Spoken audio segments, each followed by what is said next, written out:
Welcome to JK Tells a Story, where real-life dramas unfold. Sit back and enjoy today's tale. I'm telling you, Rebecca, my best friend Miranda said, he's a typical man. He'll hear your proposal and think about what he's going to get. I don't like the idea of him being with others, I replied. Miranda didn't say he would sleep with anyone, Rebecca, Jennifer chimed in. He's 42 and past his prime. Do you really think he'll be entertaining 20-year-olds every weekend? He'll stay home with the kids, and you can live your best life. Do you think that won't backfire?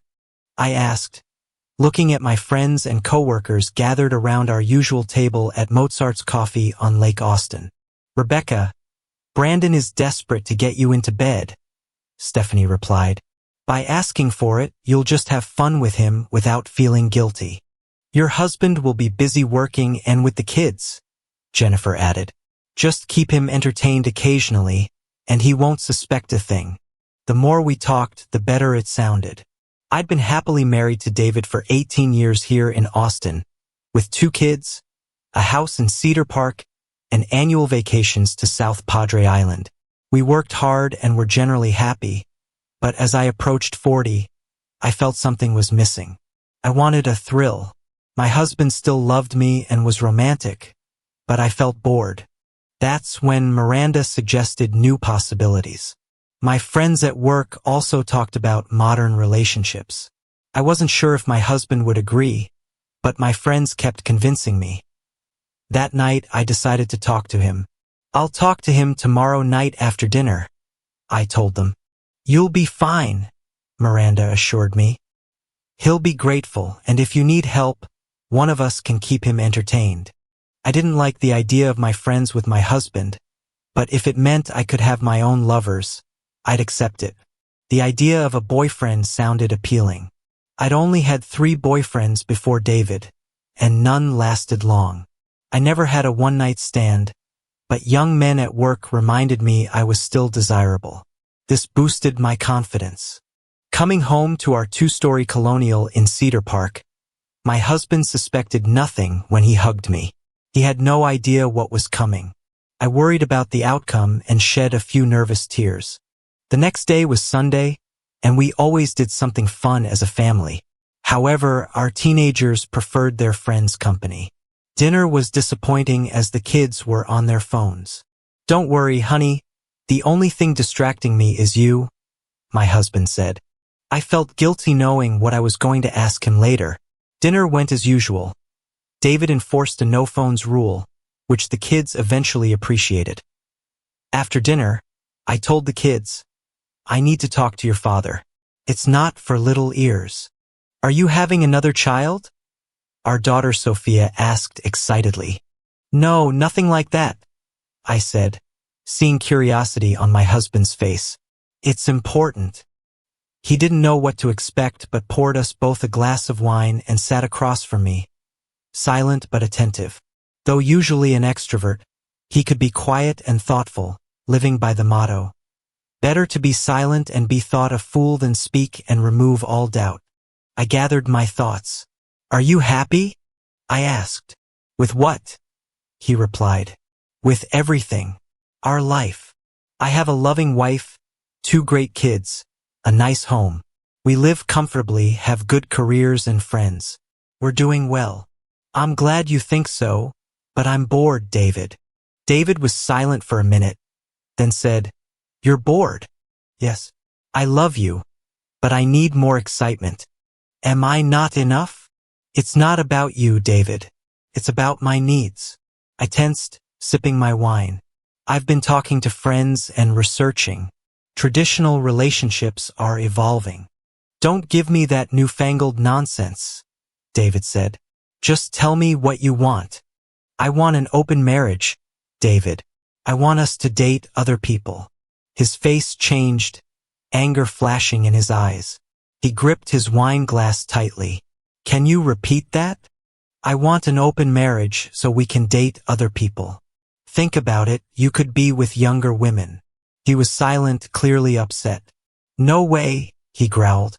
We made vows to forsake all others. I take that seriously. Have you, David? I still take our vows seriously, but things can change. We can still love and honor each other. But I need this." Those words hurt him. His jaw clenched, rage in his eyes, but he held back. He stood up and walked to the back door. "Where are you going?" I asked. "To think," he replied. "My wife just told me she wants to be with other people. I don't want to be around her right now." His voice broke as he left, muttering harsh words under his breath. I didn't see him for the rest of the night. The next morning, his side of the bed was untouched. I showered and went to work, finding our kids at breakfast but no sign of David. "Where's your dad?" I asked. "He left early for work," our daughter replied. "Said he might be back late," our son Tyler added. For the first time in our marriage, he left without kissing me goodbye. Felt wrong. At work in downtown Austin, I texted him that I loved him, avoiding mentioning last night's discussion. I tried calling him at lunch, but it went to voicemail, so I left a sweet message about loving him and growing old together. That evening, his car wasn't home when I arrived. I feared he might be at a bar on 6th Street drowning his sorrows, but he came home a bit later. No kiss, just a brief greeting before disappearing outside. Our kids didn't seem to notice. At dinner, he chatted with them as usual but barely spoke to me. After dinner, he asked the kids to go to their rooms, saying he needed to talk to me. This time, there was no wine. He sat across from me, clearly upset. "I know you won't let this go, Rebecca," he said. "Your friends are filling your head with nonsense. I spent the whole day researching open relationships. I know if I say no, you'll end up cheating on me. Either way, I'll lose." He raised his hands in surrender. "Okay, you win. But we need rules. No men in our house." "I wouldn't do that," I assured him. "Our bed stays sacred. Lovers should use protection until tested for STDs. I don't want to date or see your lovers. If you've been with someone, we'll have less intimacy together from now on. I'm not responsible for your romantic, emotional, or physical needs. Do you understand?" Distracted by thoughts of potential romance, I didn't fully grasp what he meant. I figured I'd date for a year or two, then return to our normal life. He stood up, his anger gone but replaced with contempt. I saw pain in his eyes, and I knew it was my fault. But I remembered my friend's advice to be selfish for once. He would eventually get over it. He didn't come to bed that night. Alone, I downloaded dating apps, created a profile, and waited for messages. Then I called Miranda. "So how did it go?" she asked excitedly. "He agreed, but he's not happy. His ego is wounded, but he'll deal with it. Young men today are great, or maybe I'm just lucky. I know Brandon at work is eager to be with me." For the rest of the week, things were cold at home. The kids likely noticed my husband barely speaking to me, but they didn't mention it. He returned to our bed but showed no affection, only saying good night without hugging or kissing me. Friday morning, I told him I was going out with the girls that night. He hummed faintly, gave me a look I was starting to recognize, then picked up his bag and left without another word. I had packed a bag in case things went late. I kissed the kids goodbye and told them I might be home late. At work, my coworkers were thrilled about my plans. I showed them my change of clothes, and the excitement increased. I sent a picture to Miranda, who assured me something would happen that night. I spent the afternoon telling 3 young men that I now had permission to explore. "Are you serious?" Brandon asked when I invited him for drinks. "Did your husband agree?" "Don't mention him. Just know that I'll be at Driscoll Bar with my girlfriends. If you show up, you might need to keep me company." "What bar?" he asked confidently. I told him, and he smiled, saying he would meet me there. After lunch, a coworker whispered, "Are you really going to entertain Brandon so soon?" "Why not?" My husband agreed, so I'm not wasting time. "You're on Tinder too?" I laughed. I've had so much interest in a day. Young men love older women. My husband can't compete with that. And how does he deal with it? "We don't talk about it. He stays home with the kids. Does that seem fair? She smiled. Who says it's fair? They agreed to it. If they can't find other women, that's their problem. I wasn't sure my husband would even look for another woman. He was monogamous, so his agreement was puzzling. I tried to focus on work but kept texting Miranda. At 5 p.m., I changed, applied more makeup, and met Miranda and the girls at Driscoll Bar on 6th Street. We were soon surrounded by young men, and Brandon appeared, excited to see me. We found a booth and talked. When I suggested we go to my booked hotel room at the Four Seasons, he practically dragged me out to cheers from my friends. Later, after our encounter, I showered, dressed, and checked out, ignoring the receptionist's judgmental look. At home, I found the bedroom empty and David in the study. Shaking him gently, he woke and met my gaze with cold, emotionless eyes. "Go back to sleep, Rebecca," he said, rolling over and ignoring me. "Are you coming to bed?" "I'm in bed. I told you the rules, Rebecca. You think I'm going to share a bed with you after tonight?" "Fine then," he scoffed. Back in the bedroom, I changed and got into bed, missing his presence beside me. If he wanted to sulk and sleep alone, that was his problem. For the first couple of months, I limited my date nights to Fridays and Saturdays, trying to maintain our relationship, but he rarely shared a bed with me now, and the kids were noticing. When I asked David about it, he gave me a scathing look and offered to explain to them what I had asked him to do. "You agreed to it," I objected. "Under duress," he growled. "You were going to have fun either way, but I wasn't giving you a divorce.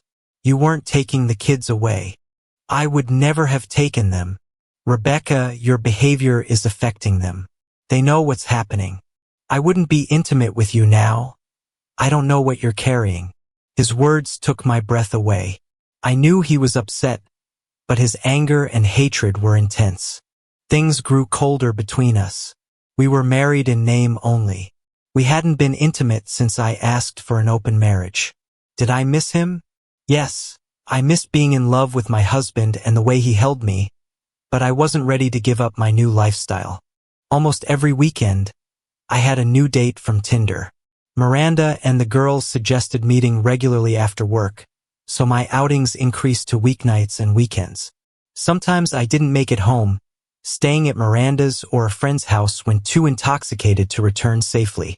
I started storing clothes at work or at Miranda's to save time. After 6 months, there were weeks I barely went home. I was living my best life but didn't realize the damage I was doing to my marriage and family. David's perspective. I'll be honest from the start. The night my wife asked for an open marriage, my love for her died. Some may wonder how I could fall out of love after 18 years, but betrayal and disrespect can do that. With a few words, she trampled our vows.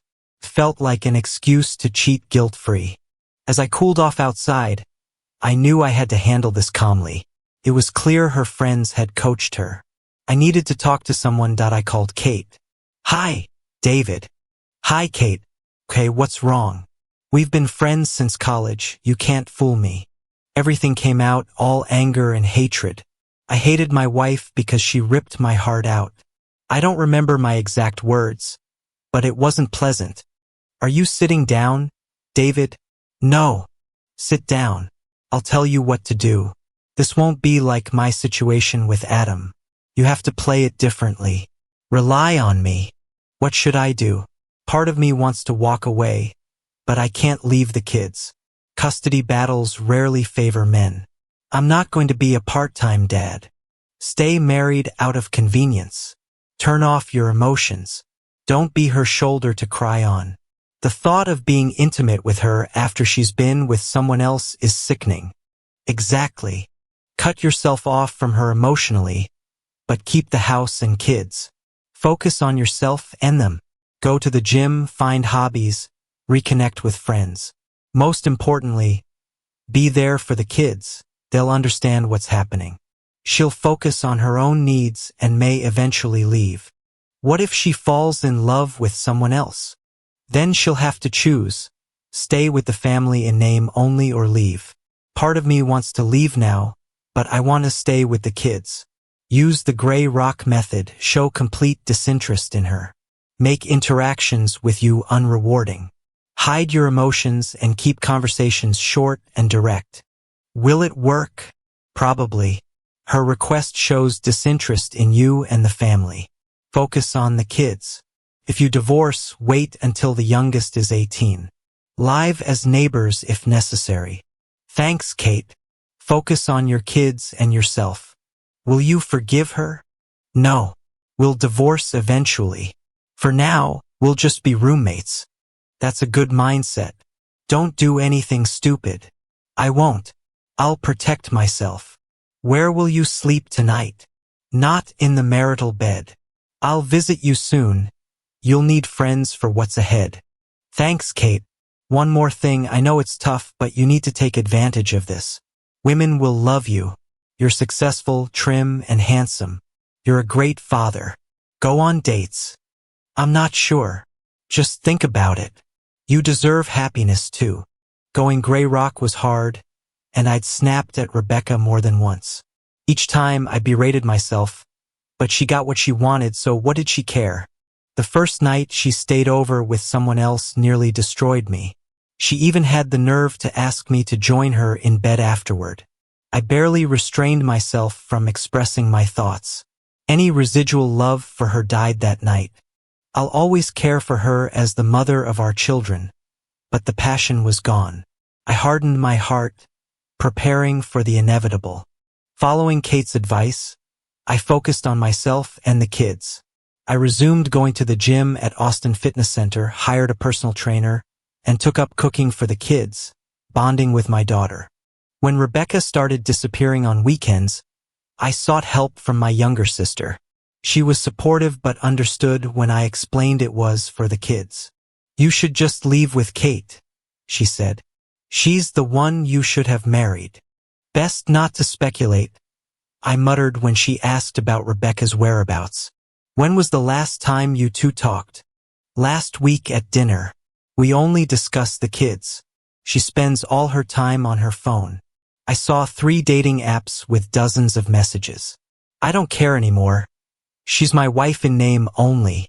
What a mess, my sister muttered. I agreed but didn't say it out loud. Kate was the one person I relied on most.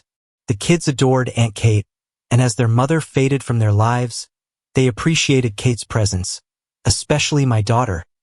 Kate and I spent many evenings together, sometimes cuddling but nothing more. Daddy, why do you put up with this? My daughter asked one night at dinner. Rebecca still came home occasionally for dinner but didn't notice I'd moved most of my stuff out of the marital bedroom. Yeah, kids at school tease us about Mom, my son added. We're not the only kids with divorced or weirdly married parents. I sighed, glancing at Kate, who gave me a reproachful look. Did your mom ever explain what's going on? I asked. Not really. She just said things might change in the future. My daughter replied, Dad, we're not little kids. We know everything from the internet. Just tell us, my son said. We won't judge you. At least you're here. I can't remember the last time Mom said 3 words to me. My daughter wiped her cheeks, and Kate hugged her immediately. I won't go into details, kids. Your mom changed our relationship, and I agreed because otherwise, we would have lost the house and you. Do you still love her? My daughter asked. No, I answered honestly. My love for her died when she made the request and completely died when she came home late after her first date. Does she even love us anymore? My daughter asked, holding back tears. Kate hugged her tighter and looked at me. Of course she loves you, I replied, but I felt like I was lying. Funny way to show it, Dad, my son remarked. Look, kids, all I can do is continue to be the father I've always been. I'll always be there for you. You can count on me. Kate is helping too. I'm here for you as well, Kate added. My daughter hugged her tightly. Kate's eyes sparkled. She had wanted children but never had any. We like you, Kate, my son said with a grin. You make Dad happy. He's smiling again. My son made me blush. Kate smiled at me, a knowing smile. A few months passed quickly, and our lives changed. I decided to build an addition to the house as my private space. A bedroom, office, and living area. I told Rebecca about it during one of our brief conversations, though she seemed distracted. The kids loved it and we could all hang out together. When I worked from home, they kept me company. When Kate visited, we had our own space. I avoided my wife when she was home, and we only communicated through texts. I didn't care what she did for a living. Her paycheck still went into a joint account, so bills were covered. I slowly removed her from my life, including as a beneficiary on life insurance. This was for my children's benefit. Kate stayed over often, but we weren't intimate. We slept in the same bed, but she understood I wasn't ready. I still wore my ring, feeling like I was still a husband. Kate didn't pressure me. She just held me and whispered that she loved me and would wait as long as I needed. "She's a fool," Kate whispered one night. "She has no idea what she's thrown away." "I'm a patient woman, David," she added, smiling. I confess, once given the freedom, I went wild. I had always been a faithful wife and mother, dedicating 18 years to my family. It was time to live a bit for myself. Yes, my husband could do the same, and he could take advantage of our open relationship too. He agreed to it. He could have said no. And while we might have argued, I would have understood. Deep down, I know I would never have cheated on him, but I did go crazy with Tinder dates. Not all were successful, but many young men were eager to take me to hotels around Austin. Time flew as I lived life to the fullest while still keeping up with bills and staying in touch with the kids. My husband avoided me at home, and we barely spoke. Realizing how much I missed out on my family hit me when I tried to spend a weekend at home. Conversations with my husband were like talking to a brick wall, only discussing the kids. I missed him and the kids, but was also having too much fun to stop. "Hi!" I exclaimed as I walked through the front door. "I'm home." The lights were on, but no one responded. In the kitchen, my husband and 2 kids were having dinner with Kate there too. I knew she had been friends with my husband since college. Approaching them, I stopped, meeting my husband's gaze and realizing he still looked at me with disdain. "What are you doing here?" our daughter asked, her tone harsh. "I am here to spend time with my family," I said. She scoffed, meeting my eyes and smirking. Our son grinned and turned to Kate. "Is there room for me?" I asked. "No," my husband replied without emotion. I noticed changes in the house. The living room looked different, the kitchen was painted, and photos of us were missing. In the bedroom, it was clear my husband hadn't used it in a while. Opening double doors, I saw a large living space with a sleeping area and an entertainment center. "What is this?" I asked. "My part of the house," David replied flatly. "And why did you build it? Why didn't you tell me?" He remained silent, but his eyes said it all. My kids smirked, and Kate held his hand under the table. "Why are you here, Mom?" our daughter asked. "Aren't you supposed to be on a date with one of your boyfriends?" I turned to my husband. "Do they know?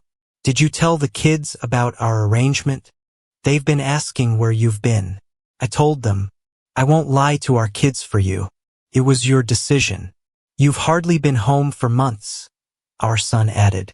"I'm surprised you're even here." "Why are you here?" our daughter repeated. "We were having a nice dinner until you made it awkward." I looked at my husband.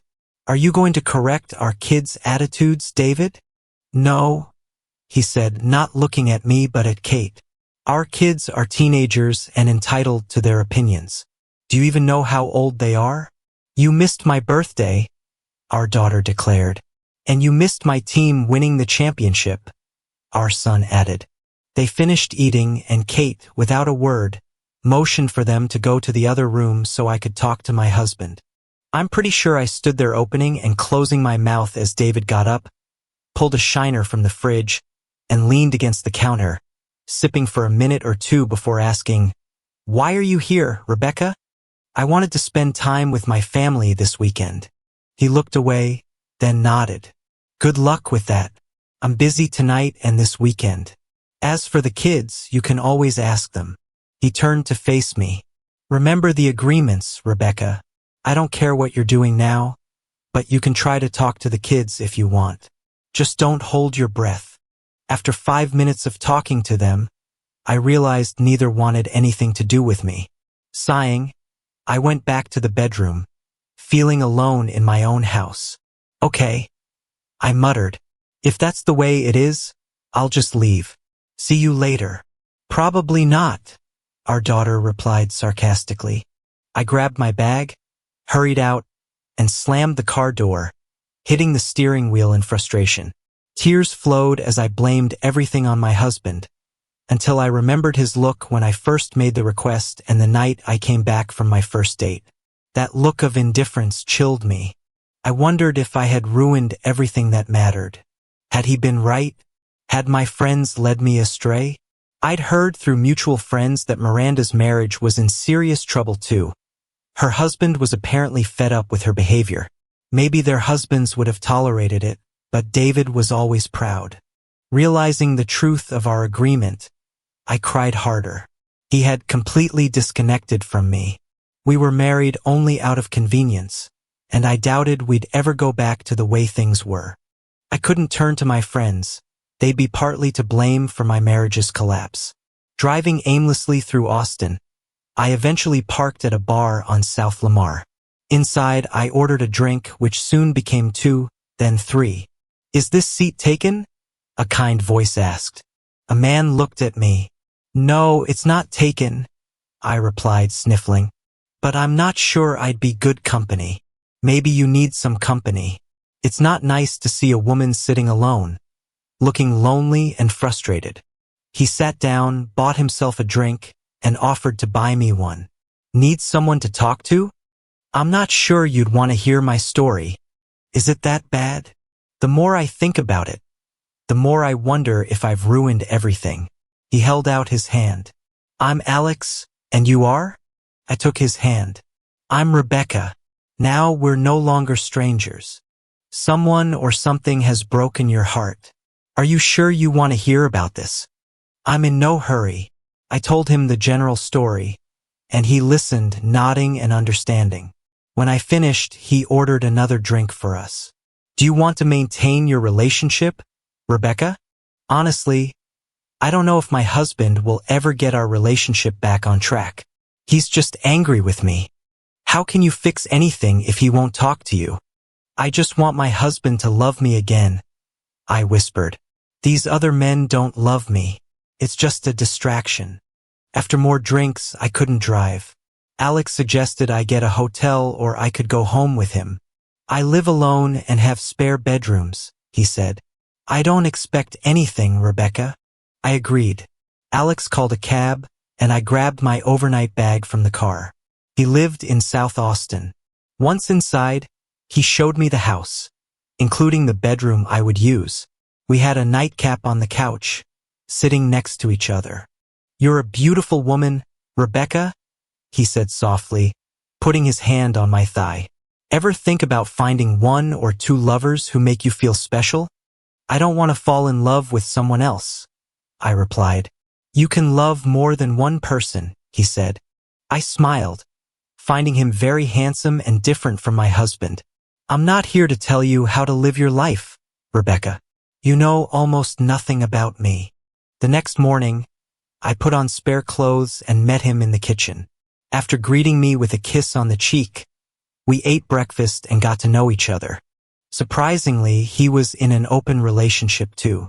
I'm always honest with any woman I meet. I don't wear my wedding ring when my wife isn't around because it's annoying, but I always tell the truth before we become intimate. My wife and I have an understanding. We live separately most of the time. Do you have children? They're grown and live with my wife most of the time. Do you have many relationships? In the early days, I was with any woman interested. Now I prefer real relationships. Sipping his coffee, he asked, What are your plans for the weekend, Rebecca? I don't have any. Would you like to spend it with me? He took my hand. I saw a beautiful, upset woman last night and wanted to comfort her. I also hoped she'd take an interest in me. I smiled. I'd love to spend the weekend with you, Alex. Alex was well off. His house was luxurious. His car something my husband and I could never afford. After a day together, he took me to a top restaurant in the warehouse district. We danced until late, and I kissed him first, making him smile. In the back of the cab, I snuggled against him. At home after midnight, we sipped drinks and talked quietly before ending up in his bedroom. Sunday at breakfast, Alex gave me advice. He explained that his open marriage worked because he and his wife truly agreed to it and lived their separate lives. I had surprised my husband and forced him to agree. Alex insisted I repair my relationship with my children. He advised me to figure out how to make it work. He also suggested mending things with David, who seemed like a good man. He's a wonderful man, almost as wonderful as you seem. I love my wife and plan to retire with her eventually. When I'm home, we focus on each other. What does she think about your relationships? She has her own life and relationships when we're apart. When we're together, all our attention is on each other. Things seem to be working out for you. Not without problems, but we avoid jealousy and resentment because we both truly agreed to this from the beginning. After spending the afternoon together, he drove me back to the bar where my car was parked. With his arm around me, I realized I might have been approaching things wrong. One-night stands were fun but left an emotional void. Alex, a decent man, gave me solid advice on how to make things work in my own marriage. Keep in touch with your husband. The most important thing is your children. Rebuild that relationship. I'll do my best. When can we see each other again? As soon as you want. I'm not seeing anyone else right now, but promise you won't be jealous if I meet someone else. I might get another girlfriend. He laughed, and I realized how much I liked that sound. Now you're thinking right, Rebecca. You've had your fun, and that's fine, but now you realize you need something more serious and lasting. Maybe lovers who truly care about you. I hugged him tightly. I'll call you soon, I said. I'm looking forward to it, Rebecca. I watched him drive away, then got into my car. Taking a deep breath, I drove home, thinking about what to say to my family. I stopped by my friend's place to pick up my things. Miranda seemed ready to argue, but I told her I was done with meaningless encounters and needed a real relationship. She wished me luck as I left, though I could tell she was dealing with her own marital problems. I'd heard her husband was getting tired of her activities. When I got home, it was late. I gathered my clothes and headed to the kitchen. I heard noise from my husband's room. I had to hold back sobs, realizing he had separated our lives without finalizing the divorce. Our son Tyler was playing a video game on a new TV, and our daughter Sophia was studying nearby. Outside, I saw my husband on the new terrace with a woman who wasn't Kate. Tyler noticed me and gestured to Sophia, who pulled out her headphones. I knelt between them, taking their hands as tears rolled down my cheeks. Please don't doubt that I love you, I said. I'm sorry I missed things. I promise to be better. Tyler's lip quivered, and I hugged him tightly. Why are you gone all the time, Mom? He asked, breaking my heart. I'm sorry, baby. I miss you. I'll try to be better.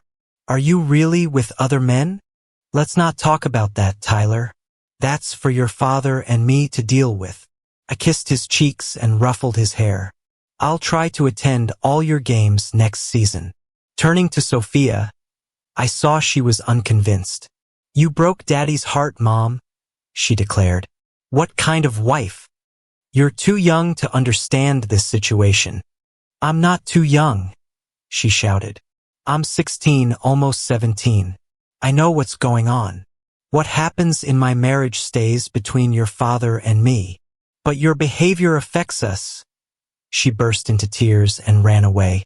I didn't hear David until I felt his presence. Are you staying for dinner, Rebecca? He asked coldly. I'll try to be here more often, David. Is this your wife? A young woman asked. She was stunning and no older than 25. I'm Ashley. What about no visitors, David? I asked. She's here to keep me company. Not that you have the right to tell me what to do. We have a free relationship, remember? I'm just exercising my rights. I felt annoyed and jealous watching David and Sophia prepare dinner. Ashley sipped wine, smiling at David. My daughter had always been close to her father, but they seemed even closer now. David graciously seated me at the table, but I was ignored. He continued his conversation with Ashley and Sophia. After dinner, David walked Ashley to her car. He waved as she drove away, then walked back into the house. David, I said quietly. He stopped and looked at me without anger or coldness. He wasn't smiling, but he seemed content. Can we talk, David? He sighed, looking tired. About what, Rebecca? About us. I'm still your wife. You're still my husband. I still love you. I never wanted this to happen. I thought he might explode with rage, but he clenched his fists and sat down. You wanted an open relationship, Rebecca. I accepted. When was the last time we slept in the same bed? I won't share a bed with my wife after she's dated other men. Remember what I said, no emotional support, no physical support. If you want love and affection, find someone else. This is what you wanted. I was happily married. Now I'm married in name only. Who is she? I asked. You brought another woman into our home. We never did anything here, he said bluntly. And who she is none of your business. I don't care who you're with, and who I'm with is none of your business. He stood and looked at me with pity. Everything that happened is a consequence of your decisions. Rebecca, I warned you, be careful what you wish for. You got what you wanted but didn't care about the impact on our family. Later, I was watching TV in the living room when my son appeared. I patted the seat next to me, and he sat down. Do you miss your mom? I asked. Yeah, he said quietly. Knowing I wouldn't sleep with my husband that night, I turned off the lights and went to David's part of the house. One door was closed, the other ajar. He was on the couch with our daughter, who was trembling and crying. I knew I was the cause. If I walked in, things would get uglier. Sighing, I quietly closed the door and headed to my bedroom. It was no longer our bedroom, and I wasn't sure my husband would ever return to it. I took Kate's advice and decided if my wife could have relationships, so could I. I quickly found many young women interested in a successful 42-year-old man. Friends and coworkers set me up with women they knew. I didn't want to date anyone too young, but Ashley, 25, was too attractive to resist.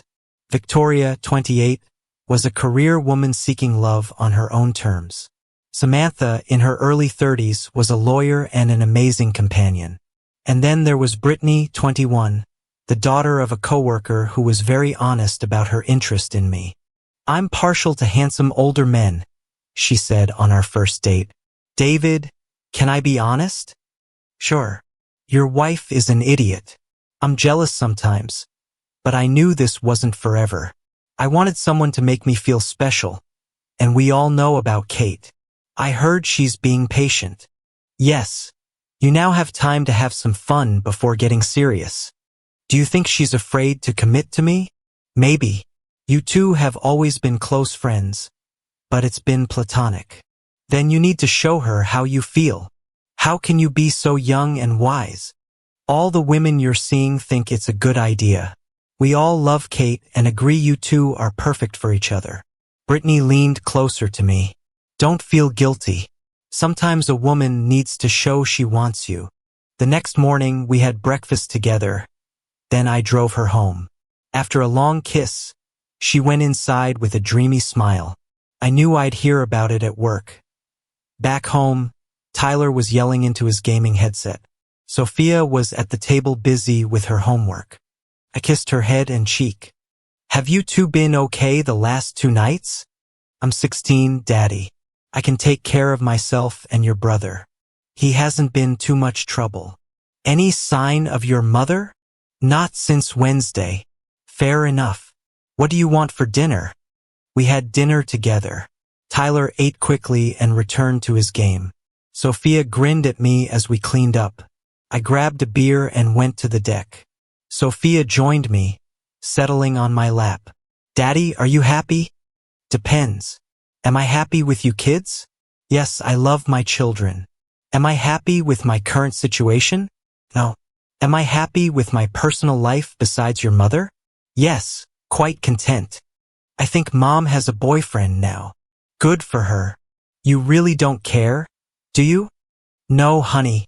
We live separate lives now. The only things we share are you two, some finances, this house, and a piece of paper. You and Mom were never meant to be involved in this mess. I assumed your mom's disappearances would be noticed, but I wouldn't lie for her. I tried not to flaunt my own activities, but she made it impossible to hide. You've met some beautiful women, Dad. Yes, I have. For beautiful women who know I'm married. They know it's temporary. They know I'm not leaving my marriage because of Kate. Daddy, are you in love with her? Sophia whispered. She rarely called me Daddy now, only when she wanted to say something important. I pulled her closer, pondering her question. Kate is my best friend, Sophia. She's been by my side since college. I've helped her through breakups and even confronted guys who mistreated her. Sounds like love, Daddy. Your mother took my love for granted. Kate never did that. We've never been in a romantic relationship, but I can rely on her more than anyone. Your mother knew that. Kate warned her that if she broke my heart, she might end up wanting to be with me. But are you having fun in the meantime? Kate knows everything I do and even encourages me to live my life. That's what true friends do. But I'll be thrilled when I can be with her properly. Wait, what? Did she say something? No, but you deserve to be happy. And Mom hasn't made you happy since she made that request. Are you going to divorce her soon? Not until you and your brother are adults. She lives her life and I live mine. When you both leave home, we'll divorce. Kate arrived Tuesday night, and my daughter seemed to play matchmaker the whole time. My son was oblivious, but I cast reproachful glances at my daughter. After they went to bed, Kate snuggled up to me, wrapping her arm around my waist. She started giggling. Your daughter wasn't subtle today, David? She whispered. No, she's been talking about us getting married. Kate pressed closer. And what do you think of that idea? We need to get divorced first. Do you love me, David? The only people I love more are my children. Rebecca and I don't love her anymore, Kate. So apart from your children, you love me the most. Yes, I loved Rebecca deeply once. We dated, married, had kids, and built a life together. But now I think about you constantly. I'm grateful to Rebecca for giving me 2 wonderful children. That night, Kate stayed with me. We grew closer emotionally, but we weren't physically intimate yet. We both knew we needed to wait until I was divorced. My daughter was thrilled to have Kate with us at breakfast. My son wasn't bothered and told me about his mother's apology and promise to be more present. She had been showing up more often. He also mentioned his mother's standing dinner invitation, which his sister never accepted. Walking Kate to her car, she said, I'd like to stay over more often, as long as we respect the boundaries. That's important to me. Yes, and I'm committed to waiting too. Rebecca came home on Wednesday, hoping for a family dinner, but I had a date with Ashley. She begged me to stay as I walked to the door. I gave her a neutral look. Please stay, David. I have plans. Our children knew I wouldn't be here tonight. I'll see them tomorrow. Can't you stay? Please, for me. I looked at her, then walked out the door. Ashley was waiting for me at the pub. Rebecca didn't need to know about it. It was none of her business. He hates me? I muttered, snuggling up to Alex. I slept at home alone but enjoyed these moments with Alex, usually 3 times a week. I hadn't found a second steady lover yet and wasn't seeing others as much. I think it's over, Alex. Do you know what he's doing? I chuckled sadly. My daughter loves telling me about all the women he dates. She hopes he divorces me and marries Kate, his best friend. And these other women, they visit the house. David cooks for them. He used to cook for me. And my daughter, she's not happy with me. She takes pleasure in our marriage collapsing. She blames me for everything. Daddy's little girl. I took a moment to control my emotions. I broke his heart, Alex. He shut me out. But our daughter knows what he's thinking. What are you going to do? I think my daughter is right. I don't know how to save our marriage because David won't talk to me. We only discuss the kids or finances.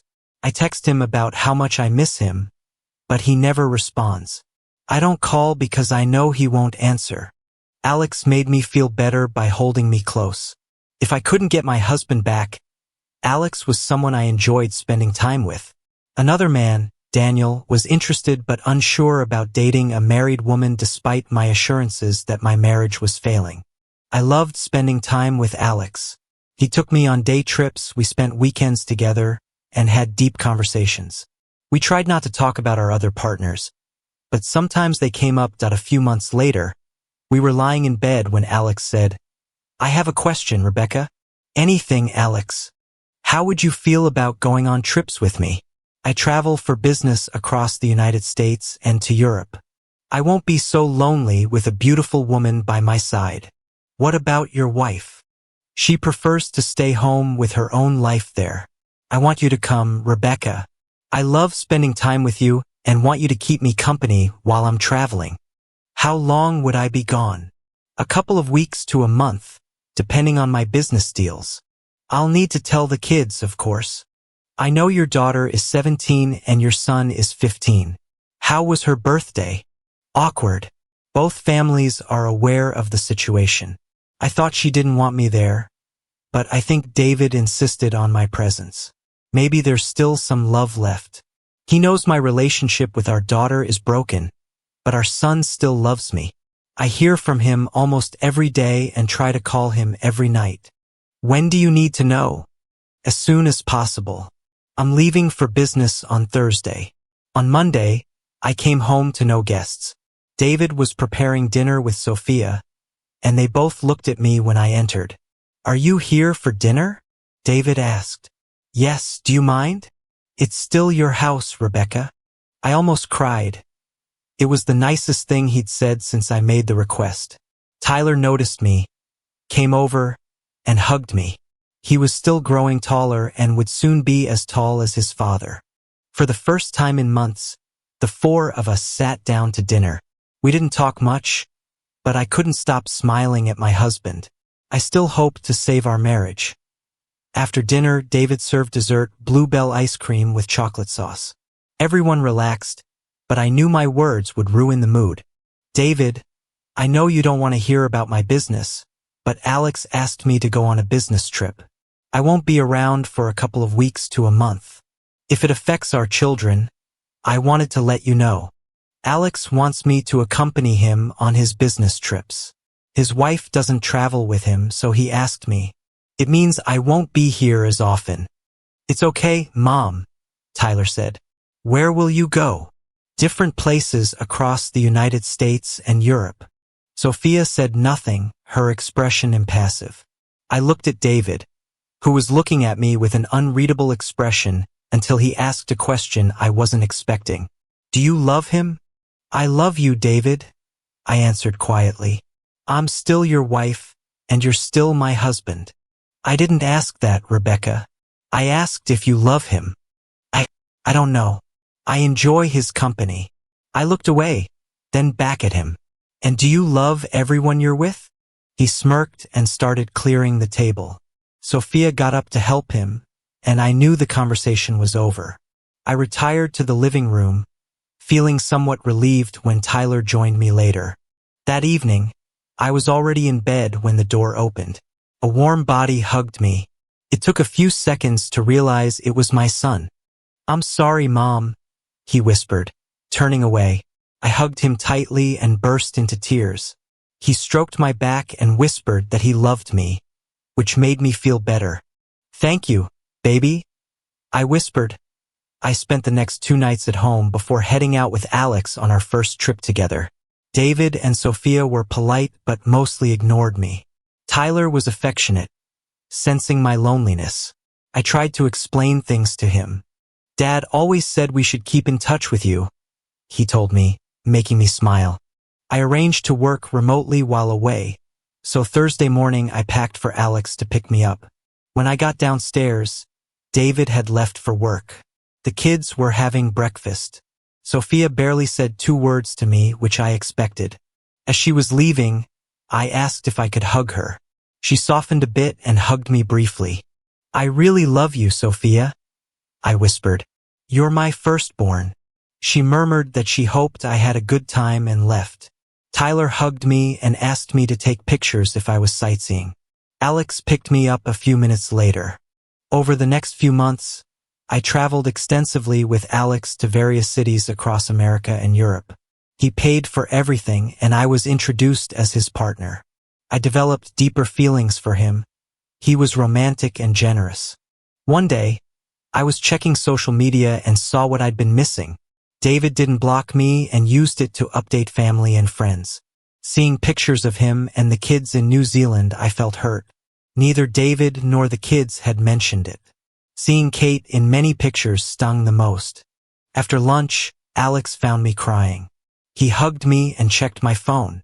I feel partly to blame, he said. You're spending so much time with me. Maybe you want to stop traveling for a while and reconnect with the kids. Are you sure about that? He smiled at me. I love you, Rebecca. That made me smile. We had expressed our love on our first trip, but I couldn't imagine leaving my family completely. Introducing your children to me would be complicated, I said. I understand completely. After returning home, I tried to spend more time at home and with Alex. It was hard to corner David, but one evening I managed it. You took the kids to New Zealand? I asked. Yes. I wanted to give them a vacation. They hadn't had one in years. Why exclude me? Because you were traveling with your boyfriend at the time, he replied. I would have canceled. He turned to look at me. I'm not going to pretend to be a happy family to fulfill your needs, Rebecca. I wanted to take our children on vacation. You're too busy traveling the world with your boyfriend. Kate came with us for companionship while the kids had fun. Kate is my best friend and has been my support since this arrangement began. I invited her for company. What about Christmas? What about it? Are you planning anything? Am I involved? That's up to you, Rebecca. David, if you just talk to me. His eyes turned cold. We have nothing to talk about since the night you made your request. You've made your thoughts on our marriage clear. I miss you. I want my husband back. I can't remember the last time we shared a bed. I refuse to be intimate with a wife who wants other men. But you agreed to it. He chuckled, shaking his head. You still don't get it.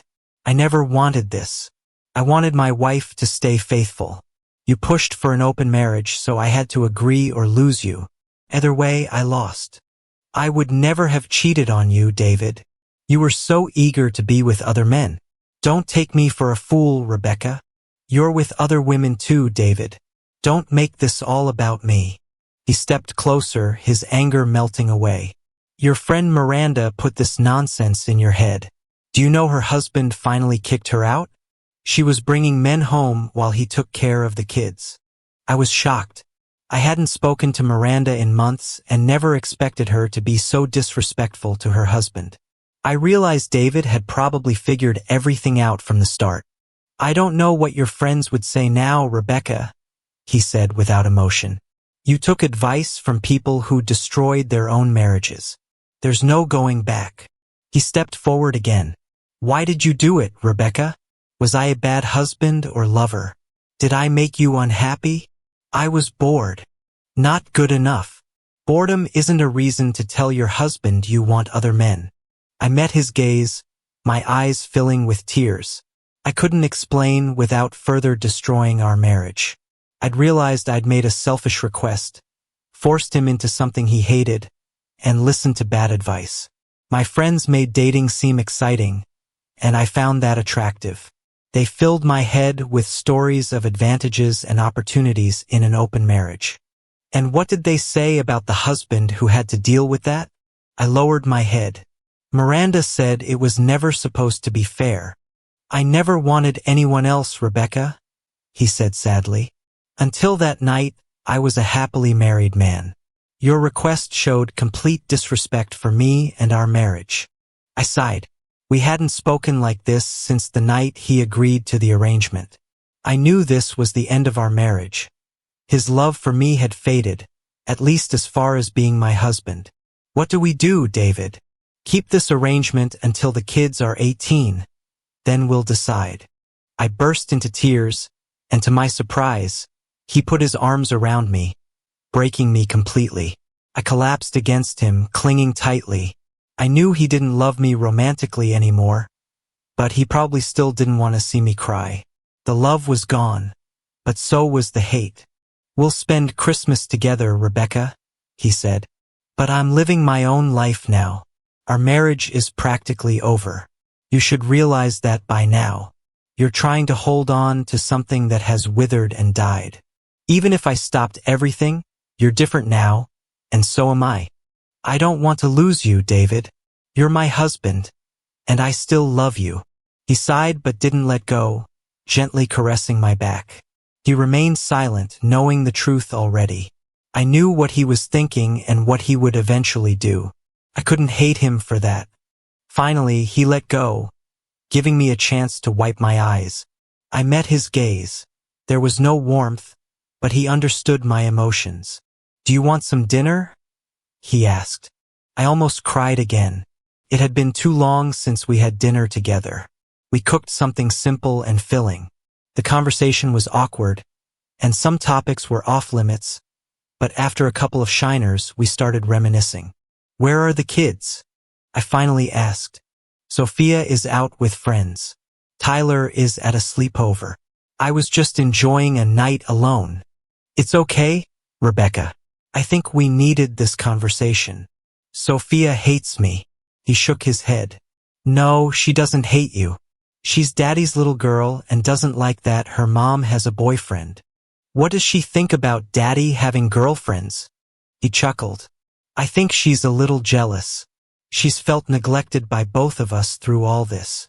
Do you love Kate, David? You know I love Kate. She's been my best friend since college. Are you with her now? No, she's been there for support. She won't be with me until we're divorced. Couldn't hold back the tears. Are you serious about this divorce? Are you happy in our marriage? This is the longest conversation we've had in a year. I wish things were like they were before, but you can't turn back time. What's done is done. He invited me to have a drink in his addition. It was decorated warmly, and the kids loved spending time there. We shared a bottle of wine talking about the past. The next morning, I woke up in his arms. I realized I'd had too much to drink. Disappointment set in when I realized nothing had happened. David opened his eyes and smiled. Apparently, we had a bit to drink last night. We're still dressed, so nothing happened. Snuggling closer, I asked, would you be interested? When was the last time you were with someone? Over a week ago. He raised his eyebrows. I've never stopped finding you attractive, Rebecca. You're still a beautiful woman. Do you mean that? Of course. I'm not going to lie about that. I know you don't particularly like me anymore, but would you consider being with your wife? We haven't been intimate in over a year. I miss being with you. He sighed and pulled me tighter, whispering he was sorry. I whispered back that he should never apologize. He had closed off a part of himself from me, and he couldn't give me that part anymore. Thank you for telling me I'm still beautiful, I whispered. He got up to take a shower, then got dressed and had a quick breakfast. As he was leaving, I asked for a hug. He put his bag down and hugged me tightly for the first time in a year. In a way, it was a symbol of the end, one last intimate hug before he left. But I knew one day we would hug for the last time before our marriage ended completely. I love you, David, I whispered. I've never stopped loving you. He didn't respond. I followed him to the driveway, watching him get into his SUV. I couldn't resist waving, and he honked before driving away. You're 18 now, Sophia, and Tyler is 16. I think it's time. Are you finally going to divorce her? You shouldn't be excited about it, Sophia. Your mother and I have had difficulties for too long. I deserve to be happy with someone who loves me, and she deserves to find happiness too. I'll let Tyler know, and when your mom gets back, I'll give her the paperwork. I'd prefer a joint application to make it faster. Your mom knows I want a divorce, so this shouldn't be a shock. Did you tell Kate? Yes. She wanted to wait until we were divorced, but we've waited long enough. I'll discuss living arrangements with your mom. Rebecca hadn't lied to our son about Alex. She spent time with him when he traveled but was home when she wasn't away. We spent Christmas together almost like old times. My side of the family was friendly, and her side seemed somewhat supportive. Talking longer than we had in over a year helped thaw our feelings. We became friends again, but the romantic love and closeness were gone. We could be around each other and talk easily. I knew she still loved me, and I hoped I might rediscover my love for her, but my feelings weren't the same.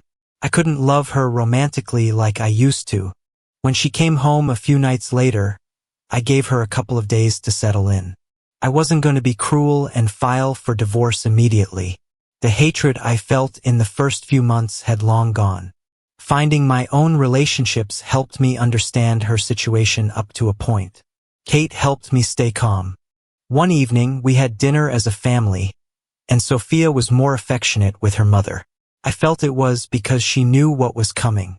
Tyler always loved his mother, though he knew what was happening. He was upset but understood it was necessary. Alone with Rebecca, I asked her to wait at the table while I got the papers and placed them in front of her.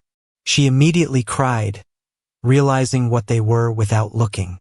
I can't apologize for this, Rebecca. The only thing that could have been different was doing it a year later, but I stayed to be near the kids. After I stopped hating you, I didn't mind sharing a house. We never brought lovers here and never flaunted our relationships. I took her hand. Read the papers.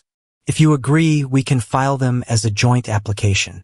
Sophia is 18 now, so she's not considered a child. Tyler is 16.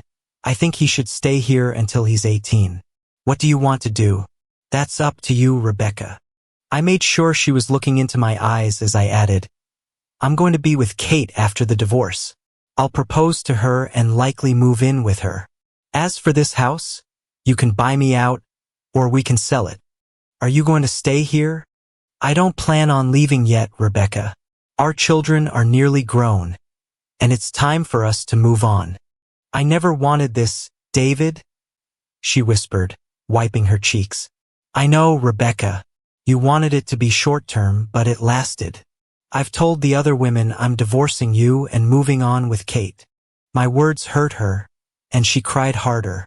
I continued to hold her hand. If this was a year ago, I would have said things that would have broken your heart even more. I don't want to do that now. I want to end our marriage on good terms. Kate warned me about breaking your heart. She always looked out for my best interests. Can we stay friends, David? We're already friends, aren't we? She smiled through her tears. We've gotten closer in the last few months than we had in the year after your request. But our relationship isn't what it used to be. We have 2 children, and that will always bind us. When will you move out? I'll coordinate with Kate. If you want me to move out, I'll arrange that. If you want me to stay, I'll stay, but you'll have to accept Kate visiting and our relationship. I'm not sure I can live with that, Rebecca whispered. Then I'll leave. Kate is happy for me to be with her full time. She really loves you, doesn't she? I had no regrets until that night. Marrying you was the best day of my life, equal to the birth of our children. I loved you with all my heart for 18 years. Go through the papers and sign them. I'll talk to Kate and arrange a moving date. She didn't cry much more. I hugged her and stroked her back. I knew I had just broken her heart. She hoped we could save our marriage, but she knew I had talked about divorce more than once.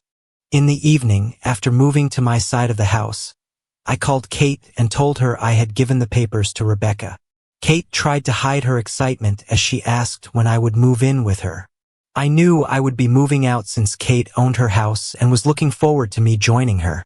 I wasn't bothered by leaving the house to Rebecca, as I knew she would agree to sell it once Tyler was old enough. The decision lifted a weight off my shoulders, and the tension eased. Rebecca was upset but kept her composure. Sophia overheard Rebecca telling Alex she needed some time and had informed him of the situation. Rebecca took Tyler to her parents the day I moved in. They knew about everything, including our divorce. She signed the papers, and all that remained was the court's final judgment. Kate came over while I was packing. I greeted her with a kiss, and after loading my car with boxes and suitcases, she took a few smaller boxes, insisting that her house would be our home. Leaving the house for the last time, I felt heavy-hearted. We had been married for 18 years, and while we didn't celebrate that milestone anniversary, the house held many good memories. Before leaving, I wrote Rebecca a short note to make her smile. I no longer felt hate or bitterness. It was time for both of us to live our lives. When we arrived at Kate's home, we dropped off our things and placed most of my clothes in our bedroom. "I've had several tests, David," she whispered. "I'm still capable of having children." I smiled. "We can definitely discuss it. I love you. Over the past few months, I've fallen deeply in love with you. You've been my best friend since college. Believe me, I feel the same way. When was the last time you were with someone?" "Couple of months ago. I got tested after my last encounter. I'm fine." "When was your last time?" She blushed. "I was waiting for you to start the divorce. I knew I couldn't wait until it was official, but I've been faithful to this decision." She made dinner that night, and we sat at a candlelit table, sharing wine and easy conversation. After dinner, we loaded the dishwasher, and she led me to her bedroom. Kate was different from Rebecca, shorter and slimmer. 8 months later, 6 months after our divorce was finalized, I proposed to Kate after a lovely dinner at the harbor. She rushed to me when I put the ring on her finger. At home, she thanked me for making her so happy. I told the kids about the engagement. Sophia was thrilled as she adored Kate. Tyler was happy but had secretly hoped his parents would reconcile. I didn't tell Rebecca during the divorce proceedings. We kept our distance, settling everything without seeing each other. Kate didn't want a lavish wedding, just an engagement ring, a white dress, and vows to make us husband and wife. Our wedding was small, with only close family and friends. Both my children attended. Tyler was surprised but accepted the invitation, showing loyalty to both parents. I didn't invite Rebecca, knowing it would hurt her. By then, we were socializing again, and she had visited our house more than once. Kate didn't mind Rebecca, understanding that she would always be part of our extended family. On our wedding day, Kate was 2 months pregnant. She was radiant, looking forward to becoming a mother, and I couldn't wait to be a father again. David found his happiness the day he married Kate. I wasn't invited and probably wouldn't have gone if I had been. Despite everything, I was happy for them. Kate looked beautiful in the pictures I saw. I had resented her for a while after David moved out, but those feelings faded after she invited me over and we talked about everything. Marrying David had been the best day of my life, matched only by the birth of our children. I regret asking for an open marriage and acting on it.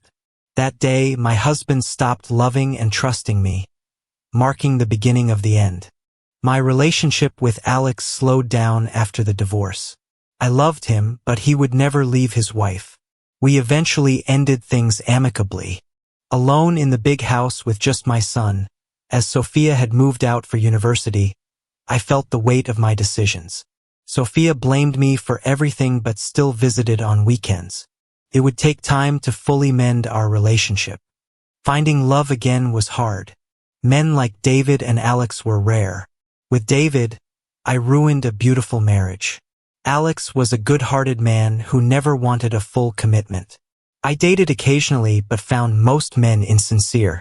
I was honest about my divorce, which led to harsh judgments. Years later, I met Christopher, who seemed like a good match. We dated, and though he was a decent companion, there were no sparks like with David or Alex. I decided to settle for companionship over passion. On Christmas Day, I went to Christopher's apartment, finding it empty. I discovered an address and drove there, finding his car and another unfamiliar one at the house. A woman answered the door. "Hello, can I help you?" "I'm looking for Christopher." "And who are you?" "I'm his—" "I'm sorry, but I didn't know he was married." Her eyes darkened. "You didn't know?" "He never wore a ring or mentioned me." She sighed, thanking me as Christopher appeared. "Oh hell," he whispered. "You're an idiot, Christopher," I said. "I never would have been involved if I'd known you were married." Patricia, his wife, apologized to me. "I'm sorry, Patricia. I've been through this before and had no idea." I looked at Christopher again. "You're such an idiot, and by the way, it's over between us. I never lied about my past or why I got divorced. You're just a cheating liar." Getting back in the car, I refused to cry over him. I felt sorry for Patricia and hoped they didn't have kids, or if they did, that they were grown so the divorce wouldn't affect them. Driving aimlessly around Austin, I didn't know where to go. The kids were with Kate, David, and their families, and I didn't want to intrude, even though I had a standing invitation. I stopped at the house I'd kept after the divorce but couldn't bring myself to go inside and spend Christmas alone. Sighing, I drove to my ex-husband's home. David opened the door, saw me, and hugged me as I cried. "I keep ruining everything," I sobbed into his chest. Unexpectedly, I felt another person hug me. "Stay with us," Kate said. "You're still family, Rebecca. You were always welcome to join us, Rebecca. Our children are here, and you can spend time with our daughter. I'll introduce you as Aunt Rebecca." I looked at David's face. He hadn't changed much since our divorce and still looked as happy as he did in the early years of our marriage. "Are you sure?" Both of them held my hands. "We're sure," David replied. "It's Christmas, a time for family, gratitude, and forgiveness. I've already forgiven you, Rebecca. It's time you forgive yourself." My daughter smiled and hugged me as I held my grandson. David's parents were friendly as always, and Kate's parents were polite and welcoming. Tyler hugged me for what felt like hours. Spending the day with such a loving family made me smile again. Sophia, her husband, and child left in the afternoon, and Tyler left shortly after to see his girlfriend. Both sets of parents left early, leaving me with David, Kate, and their 3-year-old daughter. I explained what had happened with Christopher while we sipped wine. They were sympathetic and understanding. David even offered to confront Christopher, which made me smile. I couldn't stay all night, but Kate suggested a place for me to stay. "I'm going to sell the house," I told them. "It's too big for me now. I'll find an apartment or something smaller. Please stay tonight, Rebecca," David added. We managed to live together for almost 2 years when things were tough. "Now that we're friends, you don't have to leave." "Are you sure?" I noticed them glance at each other and smile. "Pack your things, Rebecca. You'll always be welcome here," Kate replied. After a long shower, I watched from the doorway as David read a story to their daughter, holding back tears remembering how he had done the same for our children long ago. Heading to the guest room that Kate had prepared, David gave me a hug before Kate did the same. "I hope we can be good friends in the future," she said quietly. "It means I get to see more of the family.